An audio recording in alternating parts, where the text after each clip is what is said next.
ہم اس دنیا کے اندر آئے ہیں ایک شاندار آخرت بنانے کے لیے. ہم اس دنیا میں کیوں آئے ہیں؟ ایک شاندار آخرت بنانے کے لیے. جو اس نیت سے دنیا میں زندگی گزارتا ہے اللہ رب العزت دنیا اس کی خود بناتے ہیں. انسان اپنی محنت سے اپنی دنیا نہیں بنا سکتا. انسان اپنی محنت سے اپنی دنیا نہیں بنا سکتا. وہ اپنے آپ کو نہیں بنا سکتا تو باقی دنیا کیا بنائے گا؟ ٹھیک ہے، میں چاہوں کہ میری جوانی کبھی بڑھاپے کی طرف نہ جائے، یہ ہو نہیں سکتا. میرا اپنے اوپر تو زور چلتا نہیں ہے. نہ میں اپنی مرضی سے آیا، نہ اپنی مرضی سے رہ رہا ہوں، اور نہ اپنی مرضی سے دنیا سے جاؤں گا. یہ کیسی دنیا ہے کہ اس کی کوئی بھی چیز میرے قابو میں نہیں ہے.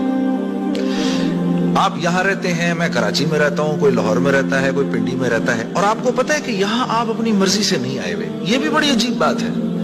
قرآن میں اللہ فرماتے ہیں 5 چیزیں ایسی ہیں جس کے بارے میں کوئی نہیں جانتا. جو اس کے بارے میں جو بات کر رہا ہے سب غلط کر رہا ہے. 5 چیزیں کون سی ہیں؟ سب سے پہلے ان اللہ عندہ علم الساعہ. اللہ کہتے ہیں سوائے اللہ کے کوئی نہیں جانتا قیامت کب آئے گی. وَيُنَزِّلُ الْغَيْثَ. بارش نے کب کہاں اور کتنا برسنا ہے کوئی نہیں جانتا. رزق کس کے پاس کتنا پہنچے گا اللہ فرماتے ہیں کوئی نہیں جانتا، صرف میں جانتا ہوں.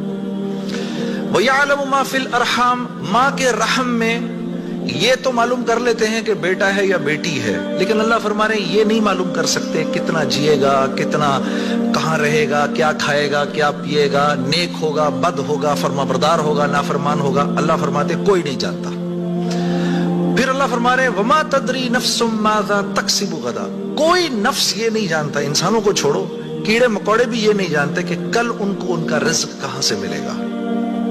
مجھے نہیں پتا تھا کہ آج میں کھانا یہاں بیٹھ کے کھاؤں، کوئی آئیڈیا نہیں. اللہ کہتے ہیں کوئی نہیں جانتا. پھر اللہ کہہ رہے ہیں 5ویں چیز وَمَا تَدْرِي نَفْسٌ بِأَيِّ أَرْضٍ تَمُوتُ. کسی نفس کو نہیں پتا کہ اس کو موت کب آئے گی اور کہاں آئے گی. وَمَا تَدْرِي نَفْسٌ بِأَيِّ أَرْضٍ تَمُوتُ. کسی نفس کو نہیں پتا اس کو اس کی موت کل کہاں آئے گی. یہ 5 چیزیں کوئی نہیں جانتا. اب ان 5 چیزوں کا براہ راست ہماری زندگی سے تعلق ہے. تو پھر یہ کیسی زندگی ہے، یہ کیسی دنیا ہے جس کے بارے میں کچھ بھی نہیں جانتا.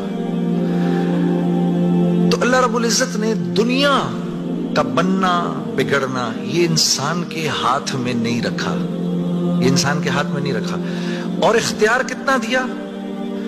ہم کہتے ہیں نا بھائی انسان کو اختیار ہے. بھائی اختیار کتنا دیا؟ اختیار اتنا دیا. کسی نے حضرت علی کرم اللہ وجہ سے پوچھا کہ حضرت یہ میرے پاس دنیا میں کتنا اختیار ہے؟ کہا ایک ٹانگ اٹھاؤ اپنی.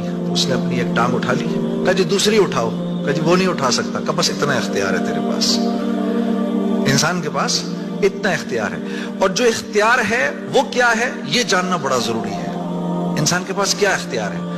اللہ نے انسان وہ واحد مخلوق ہے پوری کائنات میں جو اپنی جان کے استعمال کو بھی جانتی ہے اور چیزوں کے استعمال کو بھی جانتی ہے. انسان کے علاوہ اور کسی مخلوق کو یہ نہیں پتا کہ میں نے اپنی جان کو کیسے